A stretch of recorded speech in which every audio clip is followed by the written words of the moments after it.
بسم اللہ الرحمن الرحیم والصلاة والسلام علی رسولہ الکریم اما بعد. معدن صدق و وفا ابو الحسن طوطی ہند حضرت امیر خسرو رحمۃ اللہ تعالی علیہ، آپ کی شخصیت کے حوالے سے جس طرح آپ نے ارشاد فرمایا، قبلہ مفتی صاحب ارشاد فرما رہے تھے، ہمہ جہت شخصیت، اور جس کیفیت میں دیکھیں آپ اپنے کمال میں عروج پر نظر آتے ہیں. کیا بات ہے، یعنی کمال میں بھی عروج ہے، اور ایسا عروج ہے کہ ہر شخص آج بھی آپ کی ذات سے اکتساب فیض کر رہا ہے. کیا بات ہے، اور وہ کسی بھی جہت میں اکتساب فیض کرنا چاہے. اور پھر یہ جس طرح مفتی صاحب نے ارشاد فرمایا نا کہ مشہور و معروف اور مقبول، یہ جو مقبولیت کی سند ہے یہ حضرت محبوب الہی کی بارگاہ سے ملی ہے، چونکہ آپ محبوب الہی کے محبوب ہیں. تو جو محبوب الہی کا محبوب ہوا پھر وہ سب کا محبوب ہو گیا، سب کی آنکھوں کا تارہ ہو گیا، اور آج بھی الحمدللہ سب کی آنکھوں کا تارہ ہیں. ان کی نسبت سے ہم سب یہاں پر موجود ہیں.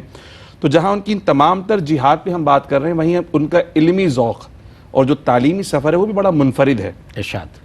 ویسے تو آپ کے جو تعلیمی سفر میں دو جو شخصیات ہیں بڑا ان کا گہرا اثر نظر آتا ہے. سب سے پہلے آپ کے نانا جان عماد الملک، جن کا ذکر ابھی آیا، ان کی شہزادی سے آپ کے والد گرامی نے نکاح کیا تھا. تو حضرت خواجہ امیر خسرو دہلوی رحمۃ اللہ علیہ کا جو تعلیمی سفر ہے اس میں سب سے زیادہ کردار آپ کے نانا جان کا رہا. یعنی ابتدائی تعلیم سے لے کر تکمیل کے مراحل تک آپ انہی کی زیر تربیت رہے. سب سے زیادہ اکتساب فیض، علم کا فیضان وہیں سے آپ کو ملا ہے، نانا جان سے، عماد الملک سے. اچھا، آپ کے نانا جان بھی حضور خواجہ نظام الدین اولیاء کے خلفاء میں سے تھے، تو وہ روحانی فیضان خواجہ نظام الدین اولیاء کا نانا جان کے توسط سے پہنچا. اور پھر جب خواجہ نظام الدین اولیاء علیہ رحمہ کی بارگاہ میں پہنچے تو وہاں سے بھی ماشاءاللہ براہ راست اکتساب فیض کرنا شروع کیا، ان کے زیر سایہ رہے. خود حضور خواجہ محبوب الہی رحمۃ اللہ تعالی علیہ، آپ کا تعلیمی اور علمی ذوق ایسا تھا کہ آپ کا جو کتب خانہ تھا غیاث پور میں سب سے بڑا کتب خانہ تھا، اور اپنے زمانے کے بڑے بڑے فضلاء آپ کی بارگاہ میں حاضر ہوا کرتے تھے. اور آپ سفر کے اندر بھی اپنی پسندیدہ کتابوں کو ساتھ لے جایا کرتے تھے. کتاب نہ ہو تو سفر نہیں ہوا کرتا تھا. تو یہی تربیت جب حضرت خواجہ امیر خسرو کی فرمائی تو آپ پر بھی علمی ذوق وارد ہوا، اور ایسا علمی ذوق وارد ہوا کہ آپ کلام بھی لکھنے لگے، نثر بھی لکھنے لگے، نظم بھی لکھنے لگے. بلکہ جس طرح قبلہ مفتی صاحب نے ارشاد فرمایا کہ اردو ادب کے اندر کئی اقسام، اصناف ایسی ہیں جو آپ نے متعارف کروائی، اور نظم کو اس انداز میں. یعنی اس کے اندر دوہے بھی پہلی مرتبہ آپ نے کہا پہلیاں، یہ خواجہ امیر خسرو دہلوی علیہ رحمہ آپ نے متعارف کروائی. اور پھر اس کے بعد ترانہ، وہ بھی خواجہ امیر خسرو کا متعارف کروایا ہوا، گیت وہ بھی خواجہ امیر خسرو کے متعارف کروایا ہوا. تو یہ بہترین. اور پھر جب بات آئی علم کے اظہار کی تو صرف فارسی زبان میں 5 لاکھ اشعار آپ نے کہیں، بتائیے. اور جو آپ نے مثنوی جو آپ نے مرتب فرمائی ہیں ان میں کم و بیش 18,000 اشعار موجود ہیں. اور آپ کی جو کتب ہیں وہ امہات کا درجہ رکھتی ہیں، یہاں تک کہ بعد میں جتنی تاریخیں لکھی، تاریخ فیروز شاہی، تاریخ قاسم فرشتہ نے جو تاریخ فرشتہ لکھی، تو آپ سب نے خواجہ امیر خسرو سے اکتساب فیض کیا ہے. صحیح. اور پھر جب آپ نے ہندوستان کی جمالیات کی بات کی تو کوئی ایک شے ایسی نہیں چھوڑی جس کا حسن اور جمالیات آپ نے اپنے اشعار کے اندر بیان نہ کیا ہو. سیرت نگاروں نے یہاں تک لکھا کہ آپ کی جو کتب جو آپ نے تصنیف فرمائی 200 کے قریب تک جاتی ہیں، لیکن چونکہ وہ معروف نہ ہو سکی، زمانہ گزرتا گیا اور زمانے کی نگاہ ان پر چلی گئی، تو وہ اب اتنی مقبول اور معروف نظر آتی نہیں ہے. لیکن آپ نے بڑا کام کیا.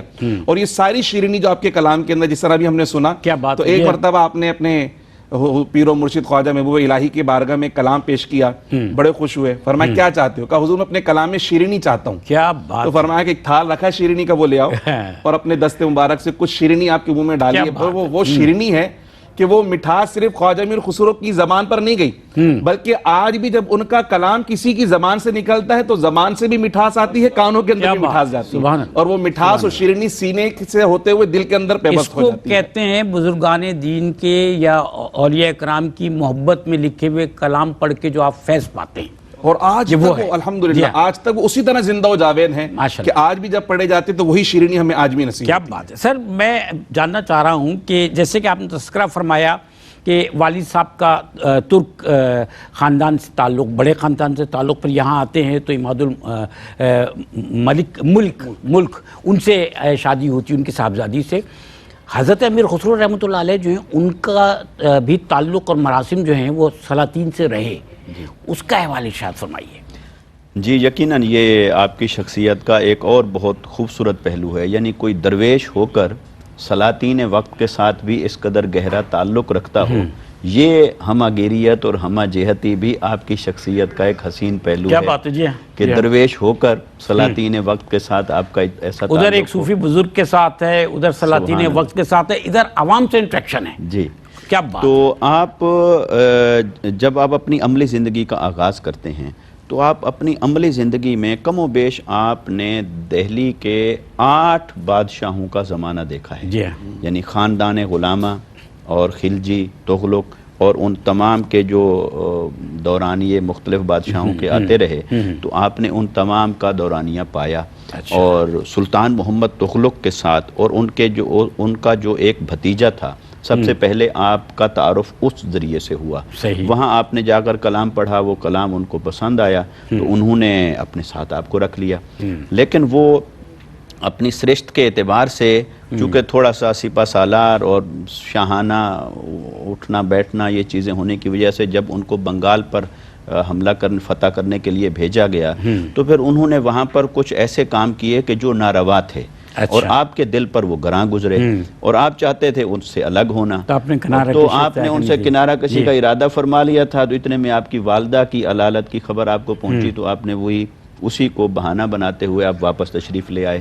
تو پھر اسی طرح سلطان محمد تغلق کے بیٹے کے ساتھ بھی رہے، پھر آپ ملتان بھی آئے اور بہت سارے جگہوں پر آپ نے بادشاہوں کے ساتھ یہ وقت گزارا. اور انہوں نے آپ کی یوں قدردانی کی کہ ایک بار تو آپ کے اشعار اور ان چیزوں کے اعتراف کے اندر آپ کو یعنی ہاتھی کے برابر تولا گیا سکوں میں، اور وہ آپ کو عطا کیے گئے اور حتیٰ کہ وہ آپ نے لیے، مگر درویشانہ وصف کیا تھا وہ سارے کا سارا اللہ کی راہ میں آپ کو لوٹا دیا. اور اسی طرح اور بھی کئی بار آپ کو شاہان وقت کی طرف سے، سلاطین وقت کی طرف سے بڑے بڑے تحائف ملے، مگر وہ سب بھی آپ نے اپنی درویشی درویشانہ ایک تو آپ کی طبیعت، پھر کیونکہ آپ ایک صوفی بزرگ کے ساتھ اپنی زندگی گزار رہے ہیں، ان کے زیر تربیت ہیں، سلوک کی منزل ہے یہ بھی. تو ناظرین کرام حاضر ہوتے ہیں، گفتگو اس سلسلے کو دراز کریں گے، ہمارے ساتھ رہیے گا. ناظرین کرام، روشنی سب کے لیے آج کا خاص پروگرام حضرت امیر خسرو رحمۃ اللہ علیہ کی شخصیت کے حوالے سے، آپ کی علمی خدمات کے حوالے سے، آپ کا جو صوفیانہ ایک طریق ہے اس پر ہم گفتگو کر رہے ہیں. آپ کی محبت اپنے شیخ کے ساتھ، اور اس محبت کی نسبت سے ہی میں جاننا چاہوں گا آج کی جو ہمارے علماء کرام سے جو تشریف فرما ہیں. محترم مفتی ارشاد حسین سیدی صاحب ہمارے ساتھ موجود ہیں، محترم مفتی خرم اقبال رحمانی صاحب، اور ہمارے ساتھ دانیال شیخ بھی موجود ہیں. سر، حضرت امیر خسرو رحمۃ اللہ علیہ جو ہیں، ان کی محبت سلطان المشائخ محبوب الہی حضرت نظام الدین خواجہ نظام الدین اولیاء رحمۃ اللہ علیہ سے دنیا بھر میں اس محبت، اس عشق، یعنی اپنے مرشد کے ساتھ جو عشق کا طریق ہے اس پر بات ہوتی ہے. آپ دونوں کا جو تعارف ہوتا ہے، آپ دونوں ایک دوسرے کو دیکھتے ہیں، اس واقعات، وہ معاملات کیا تھے سر؟ حضرت خواجہ امیر خسرو دہلوی رحمۃ اللہ تعالی علیہ کی شخصیت کا نمایاں پہلو اور آپ کی جو پہچان ہے وہ حضور خواجہ نظام الدین اولیاء علیہ رحمہ کی نسبت کے ساتھ ہی ہے. یعنی محبوب الہی نے ہی آپ کو پروان چڑھایا اور محبوب الہی کی نسبت سے سارے جہان میں آپ پہچانے جاتے ہیں.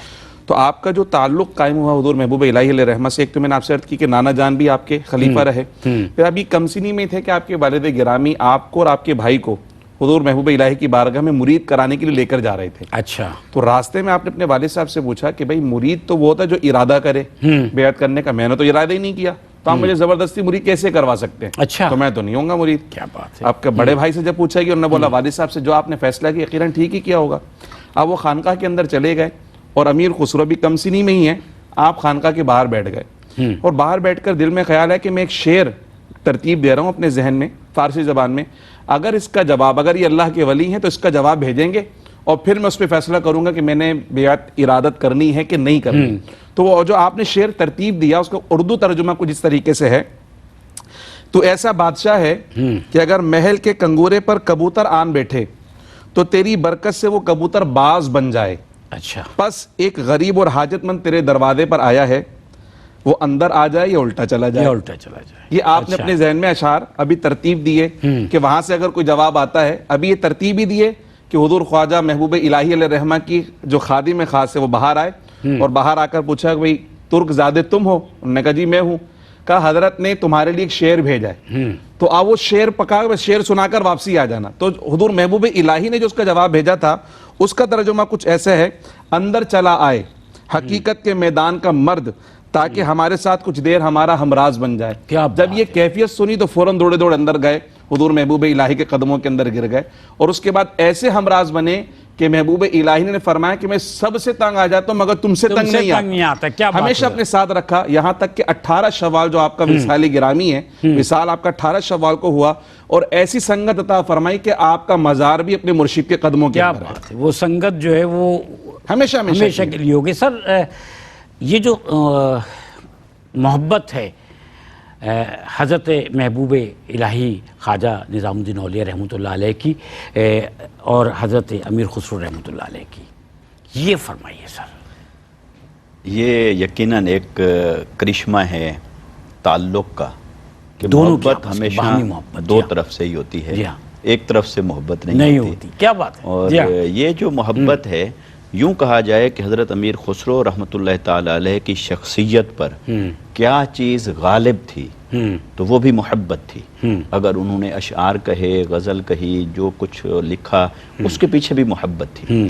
تو جب آپ محبت کا پیکر بن کے مرید ہوئے حضرت خواجہ نظام الدین اولیاء رحمۃ اللہ تعالی علیہ کے، تو پھر ایسے ہوئے کہ مرید نہ ہوئے بلکہ مراد ہو گئے۔ کیا بات ہے۔ انہوں نے بھی پھر شفقت کی انتہا کر دی، انہوں نے بھی محبت کی انتہا فرما دی، انہوں نے اپنی غلامی کے تقاضے نبھائے، انہوں نے اپنے مربیانہ تقاضے ادا فرمائے، اور یوں ایک ایسا رشتہ قائم ہوا دونوں کے درمیان محبت کا، ادب کا، احترام کا، اور وہ روحانی ترقی اور کمال کی طرف بھی آپ کو لے گیا، اور وہی وجہ شہرت اور وجہ قبولیت بنی، حتیٰ کہ حضرت محبوب الہی خواجہ نظام الدین اولیاء رحمۃ اللہ تعالی علیہ آپ یہ فرمایا کرتے تھے کہ اگر اللہ رب العزت نے میرے سے یہ پوچھا کہ تم بتاؤ تم دنیا میں رہے اور زندگی بھر کی کمائی کیا ہے، کیا کر لائے، تو میرے جتنے اعمال ہیں باقی ان میں سے جو میں اللہ کے حضور پیش کرنا چاہوں گا، میں یہی عرض کروں گا کہ میں نے امیر خسرو جیسی شخصیت کی پرورش کی، میں نے ان کو یہ بنایا۔ یہ کتنی بڑی بات ہے۔ اور آپ یہ فرمایا کرتے تھے کہ اگر ایک قبر میں 2 لوگوں کے دفن ہونے کو شریعت نے جائز کیا ہوتا تو میں یہ کہتا کہ ہمیں ایک قبر میں دفن کیا جائے۔ تو یعنی حضرت امیر خسرو رحمۃ اللہ تعالی علیہ نے آپ نے اپنی فرمانبرداری، محبت اور اطاعت کی شیخ کے ساتھ وہ مثال قائم کی، اور شیخ نے بھی آپ کے ساتھ بے لوث شفقت اور محبت کی مثال قائم فرمائی۔ تو پھر یہی وجہ ہے کہ جب دونوں طرف سے یہ رشتہ اخلاص پر، محبت پر مبنی ہو تو اس کا ثمر ہوتا ہے، اس کا پھل ہوتا ہے۔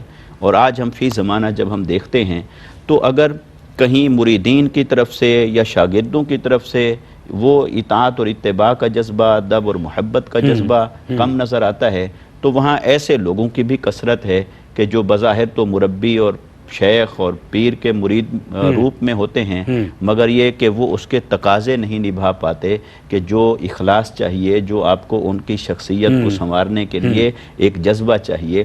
تو جب ہم دنیاوی اعتبار سے گرد و غبار اور ملاوٹ آ جائے گی تو وہ تاثیر بھی کم ہو جائے گی، لیکن یہ وہ ہستیاں تھیں کہ جنہوں نے رہتی دنیا تک آنے والوں کو مثال دے دی، نمونہ دے دیا کہ مرید بننا ہے تو امیر خسرو جیسے بنو، اور شیخ بننا ہے تو حضرت خواجہ محبوب الہی نظام الدین اولیاء جیسے۔ کیا بات ہے، کیا بات ہے، سبحان اللہ۔ بہت شکریہ محترم مفتی ارشاد حسین سعیدی صاحب آپ کا، محترم مفتی خرم اقبال رحمانی صاحب آپ کا بہت شکریہ، دانیال شیخ آپ کو بھی بہت شکریہ ماشاءاللہ سے۔ ناظرین کرام، میں اکثر کہتا ہوں کہ جب ہم بڑے لوگوں کا تذکرہ کرتے ہیں نا اور ہم ان سے نسبتیں قائم کر رہے ہوتے ہیں تو ہم اس گفتگو میں بڑے بننے کی جو ہے ہم محسوس کرتے ہیں کہ ہم بڑے بن رہے ہیں۔